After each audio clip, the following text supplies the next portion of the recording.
kciuk. Patrzcie, stoimy. O, tu jest taki ten, o. Zimno. Ciepło. Ciepło, zimno. Jadymy na ZOT. Cześć synki. To jest vlog trochę niestandardowy. W zasadzie ja wiem, czy to vlog. No niech będzie vlog. Ten jest, tym różni się od tych w domu, że ten nie jest w domu. Wow. Niespodzianka, ten jest w pociągu. Mam nadzieję, że w ogóle tam słychać mnie. Pociąg zwalnia. Czyli prawdopodobnie dojeżdżamy do stacji jakiejś. I tak no, mam dużo czasu. Mam przed sobą 9 godzin podróży. Także zatrzymały się. Ciężko stwierdzić, kiedy ten vlog będzie wrzucony. Także informacje, które mówię, mogą być trochę nieaktualne. Ale no, na dzień dzisiejszy, dzisiaj mamy... Jestem bardzo nieprzygotowany. Dzisiaj mamy 26 grudnia, godzina 21:28, czyli za 2 minuty później, 9:30. No i tak, i jadę. Przyszła zima, w drugi dzień świąt. Nie pamiętam w sumie takiej sytuacji od bardzo, bardzo dawna. To chyba są pierwsze ze świąt od bardzo długiego czasu, kiedy w ogóle na święta nie było grama śniegu i dopiero pod koniec drugiego dnia świąt, chociaż nie wiem, w sumie, bo śnieg jest dzisiaj od rana, spadł śnieg. Ale w ogóle fajnie, że spadł w ogóle. No. Sorry, że ja tak nie patrzę cały czas na was, tylko na przykład też tu, a nie tylko na was. Ale sprawdzam, czy nie włazi mi coś w kadr i czy jest ostrość i tak dalej. No. Na razie jest. W ogóle mam nadzieję, że mnie będzie słychać, bo strasznie dudni. Nie wiem, czy okno jest domknięte. No, jest domknięte, czyli po prostu pociąg jest głośny, ale trudno. No i tak sobie jadę, obserwuję Polskę, mam całą Polskę do przejechania z południa na samą mroźną północ. No, prawie że Szwecja już w zasadzie, tylko inna strona Bałtyku. No i tak to jest, no jak się tyle jedzie, a jedzie się jeszcze samemu, to jest trochę taki efekt jak mają ludzie na przykład w zamknięciu gdzieś tam w więzieniu jakimś czy coś takiego, że jak się nie gada do nikogo, to się dostaje do głowy i chociaż czasami jak ktoś wsiądzie, to w sumie jest jeszcze gorzej niż jakbyś miała jechać sama. Czasami wsiadają tacy ludzie, którzy są trochę sprawiają wrażenie takich niespełna, takich, że są zdolni wbić nam nóż gdzieś tam, albo okrać nas z portfela i tak dalej, w ogóle wyglądają na jakichś takich podejrzanych politycznie. Są też po prostu ludzie, którzy żadnej rozmowy nie podejmują i ci też są dziwni, bo wtedy jest taki bardzo niefajny, napięty klimat. Atmosfera jest taka sztywna niczym zwłoki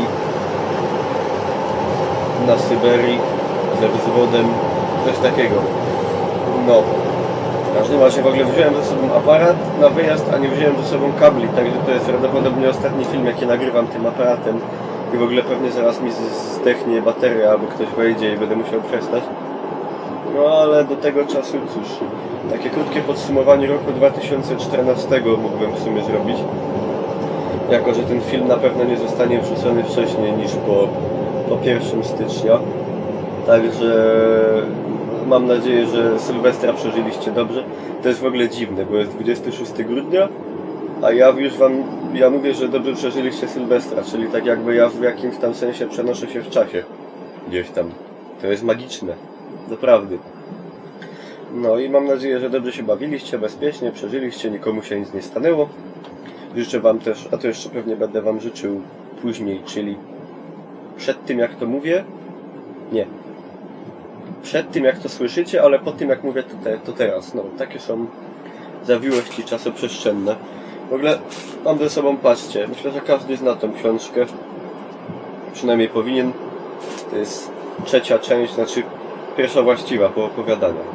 No. Także co mnie zaskoczyło pozytywnie, a negatywnie w 2014 roku. Z takich najbardziej oczywistych rzeczy, teraz nie wspomnę na pewno wszystkiego. Haja z Watch Dogsami, że nie były takie superowe jak miały być. aczkolwiek nie były aż takie, nie ma takiej hali jak z Assassinem, bo z tym Assassinem jest naprawdę klapa. Wyszły do niego kilka łatek, o ile się nie mylę 4 na ten moment, no i przynajmniej u mnie dalej on działa, tak se w zasadzie no nie działa. Także to z takich negatywnych rzeczy, a z takich pozytywnych właśnie z premier to nie wiem, na pewno na plus zaliczyłbym Call of Duty Ghosta i na pewno na plus zaliczyłbym, znaczy w porównaniu do Assassina na plus zaliczyłbym Far Cry'a 4, który z opinii internetów i moich znajomych i tak dalej jest dobrą kontynuacją trójki, nie jakąś szokującą, ale solidną. No, jakoś nic innego nie przychodzi mi do głowy. To są takie w moim odczuciu rzeczy, które najbardziej... O! Jeszcze jedna rzecz, na pewno bardzo pozytywnie też wypada GTA 5 na konsolę nowej generacji, czyli ten taki remake. Teraz czekamy na wersję PC-tową, zobaczymy jak to się podzieje. Lords of the Fallen, mam nadzieję, że nie podopisuję tytułu, od polskiego chyba City Interactive, bardzo też na propsie. Generalnie rok bardziej wydaje mi się pozytywny jak negatywny, jak chodzi o gry i o tematy okołogrowe. No. Ja w ogóle kupiłem sobie statyw i teraz w sumie nie wiem, czy już będziecie wiedzieć o tym wcześniej, jak ja to teraz mówię, czy teraz to jest nowość. No dobra, załóżmy, że to jest nowość. Kupiłem sobie statyw taki jak jest w kościele, że wiecie, że jest tak ramię i tak ramię. Bo zmieniłem sobie fotel na taki z regulacją oparcia, tak że teraz mogę się elegancko wywalić tak i sobie tylko ramię, prawda, ładnie pod gębę i generalnie live'y będą zawodowe. Bo idea live'ów nadal bardzo mnie jara, pomimo że mam na nie bardzo mało czasu, to jednak nikt nie idzie. Także rok bardziej pozytywny, a teraz w 2015 bardzo jestem ciekaw waszej opinii, czego oczekujecie i możecie się podzielić w komentarzach. Bardzo byłby rad z puli tego, bo ja to na pewno GTA 5 na PC-towe i Wiedźmin 3. W tym momencie jak ten film jest na YouTubie najprawdopodobniej wymagania sprzętowe GTA 5 są już znane, PC-towe wymagania. I teraz ciekawe czy w przyszłości, czyli w tym momencie jak tego słuchacie, będę zszokowany pozytywnie czy negatywnie. To jest realnie zabawa w czasoprzestrzenią, to jest niesamowite. No ciekaw jestem, mam nadzieję, że nie będzie tak jak z 4. 4 na marginesie kupiłem sobie ostatnio na wyprzedażach, w ogóle usłyszałem, że to cebulactwo, ale dalej nie do końca rozumiem, o co z tym cebulactwem chodzi. Kupiłem sobie GTA 4 na wyprzedaży steamowej za minus 75% i bardzo przyjemnie mi się w to gra. I po raz kolejny, czyli już trzeci, wciągnęła mnie całkowicie. Poprzednie 2 razy skończyłem GTA 4 na Xboxie, to jest mój pierwszy raz na PC i było całkiem bez high, znaczy nie trzeba zakładać było wcale konta na Social Clubie, tylko jak ktoś chce grać w multi, ja mnie jakoś do tego nie ciągnie. A konto na Game for Windows Live już miałem, także bez problemu odpaliłem. Optymalizacja też wcale nie jest taka zła. Znaczy to już są takie czasy, że od premiery technologia poszła dość znacznie do przodu. Bo faktycznie w momencie premiery GTA 4 nie wiem, czy był taki człowiek, który miał takiego paceta, żeby to uciągnąć w rozsądnych detalach, w rozsądnej płynności. To taki przykład trochę podobny do Cryzisa pierwszego. No to był kryzys naprawdę wielu graczy PC-towych, bo to w zasadzie była gra, która tak trochę jak pierwszy Far Cry. Znaczy wydaje mi się, że pierwszy Far Cry był bardziej grom jak Crysis, bo wydaje mi się, że Crysis pierwszy był stricte takim właśnie testem nowej technologii, nowego silnika i może wybadaniem rynku, w jakie PC-ty wyposażeni są gracze i, że tak powiem, na ile można ich cisnąć, a jakie wymagania sprzętowe to już jest przegięcie tak zwanej pały goryczy, jak to mówił Vernon Roche w Wiedźminie 2. Także to jest ciekawa sprawa, bo Far Cry pierwszy, o ile też był zażynaczem PC-ów w momencie premiery, która była w roku chyba 2004, jak dobrze myślę, jak nie to mnie poprawujcie. Też był takim PC-killerem, ale jednak był grą taką, która się nie tylko skupiała na tym i był dość mocno rewolucyjny, no taki jeden z pierwszych w sumie FPS-ów z takim, no jak na taką jakość grafiki to dość bardzo otwartym światem i I z pojazdami, i z samochodami, i z łodziami, z paralotnią. Tego nie mogłem nigdy przeżyć jakoś tego miasto na złość albo na gorzołę. Nie mogłem jakoś nigdy przeżyć tego motywu mutantowego. Tam było fajnie, dopóki była taka atmosfera tajemniczości, tam się zajebisty w ogóle ten moment, chyba jeden z takich znaczniejszych dla mnie momentów w dziedzinie gier, jak tam się znajdowało ten statek, ten wrak tego lotniskowca japońskiego tam na tej wyspie i czego tam było spenetrować, świntuchy, nie o to mi łazi. I to był naprawdę taki moment, który zapadł w pamięć. I to była taka właśnie gra pod tym względem przełomowa, ale ci kosmici tam potem według mnie ten klimat zniszczyli, bo już potem ostatnie te etapy to było takie, no to była czysta rzeź po prostu z ludźmi i z kosmitami, taka już bez finezji żadnej. I też tę grę zapamiętałem z innej przyczyny, chyba jedno z najgorszych spolszczeń w historii spolszczeń. Po prostu ten Jack Carver, któremu głos podkładał koleś z Postala dwójki, to w ogóle niesynchronizowany kompletnie ruch warg z głosem, głosy sztuczne, jakoś tak niepotrzebnie teatralne, straszne spolszczenie, okropne. Niestety nigdy mi w tą grę nie było dane zagrać w wersji oryginalnej angielskojęzycznej. Tak samo jak nigdy nie przeszedłem GTA Vice City bez kodów, tak na marginesie. Jak już tak mówię o wszystkim, bo mam czas i sposobność, to możecie podpowiadać jak to było z wami, ale na przykład moim pierwszym GTA było właśnie Vice City i tej gry nigdy nie przeszedłem bez kodów. Głównie kodów na hajs i kodów na minigunach, na kosiarę tak zwaną. No, także GTA Vice City nigdy nie przeszedłem bez kodów. Miałem do niego drugie podejście jakieś parę miesięcy temu, z pół roku temu, ale jakoś już nie mogłem.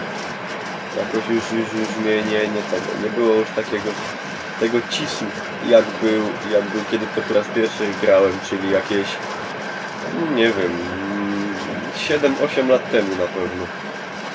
Potem GTA San Andreas, to udało mi się przejść bez kodów.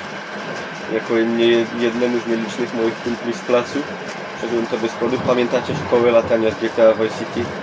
Szkoły latania i przychodzoną na klawiaturze i myszce? Coś strasznego. Trauma do dzisiaj. Teraz pociąg zwalnia. Zobaczcie jaką mam rychti śląsko-treska. Jak wlazł hop w Sosnowcu i mnie zobaczył, to wysiadł. Teraz najgorsze jest to, że mi się strasznie stracił wątek. Aha, o GTA gadałem. Także San Andreas udało mi się przejść bez kodów, szkoła latania, masakra. Dopiero jak udało nam się z kolegą zdobyć pada, to jakoś to przeszliśmy na spółę za chyba którymś setnym podejściem. Potem Vice City, San Andreas, potem ogrywałem GTA trójkę dopiero. I tak jakoś nieszczególnie mi podeszła, bo miała taki ten klimat, taki cięższy, taki mroczniejszy, smutniejszy. No i nie znałem kodów, ale też ograłem, a dopiero potem jakoś miałem okazję grać w jedynkę GTA i dwójkę, te najstarsze. No i potem czwórka na Xboxie jakoś chyba rok po premierze i teraz czwórka na PC-cie w ramach melancholijnych, romantycznych wspomnień. No i czekamy na piątkę na PC-ta. Naprawdę warto, bo piątka miałem okazję pograć u kumpla na starych genach, czyli na Xboxie 360 i taka gra z takim rozmachem, taką ilością detali i w ogóle potężna produkcja upchnięta na konsolach z 512 MB to szacun dla Rockstara. No, zobaczymy jak to rozwinie skrzydła na PC-tach. O, jedzie pociąg. W ogóle widziałem 2 Pendolino stałe w Katowicach. Fajnie wyglądają. Takie ładny mają ten przód, taki dziób. I co by tu jeszcze powiedzieć? No, zobaczymy co nam ten 2015 przyniesie w materii growej, oprócz tych oczywistych rzeczy, na które czekamy. Ciekawe jakie będzie nowe Call of Duty. Co obstawiacie? Ja bym chciał Call of Duty w klimatach II wojny światowej. Ja wiem, że się takiego nie doczekamy. Ale może na E3 wreszcie jakieś info a propos nowego Brothers in Arms. Wow, to by było. Strasznie lubię Brothers in Arms. Moja ulubiona seria drugowojenna chyba. No nie chyba, na pewno. jak ja się w to zagrywałem. Ostatnią część Hell's Highway, jak dopadłem w dniu premiery, to chyba z 5 razy ją ograłem. A potem jak ją znalazłem, nie wiem czemu telefon zrobił mi brzydko cięcie. No ale także przyszedłem je kilka razy, a potem jak dorwałem się do spolszczonej wersji w gazecie CD Action, to mi tak zwane ołówki z uszów opadły i no to była tragedia. Spolszczeniowa tragedia. O! Zawiercie! Za 10 wieczór. To była tragedia, także polecam jednak w większości grać w gry w wersji oryginalnej, chyba że z napisami, bo jednak, znaczy jak kto lubi, są też naprawdę dobre spolszczenia dubbingowe, na przykład Bad Company 2. Także zdarzy się, ale jednak tak zwana przeważająca większość to są umfale straszne i no i tak to wygląda. No i tyle. Także 2015. We are braced. Brace yourself. You can come. W sensie nie come jak w pornolu, tylko some. Świntuchy. No i to tyle. Żegnam was widokiem Zawiercia i do kiedyś tam. To byłem ja, Mikołaj z przeszłości, z 26 grudnia. Trzymajcie się.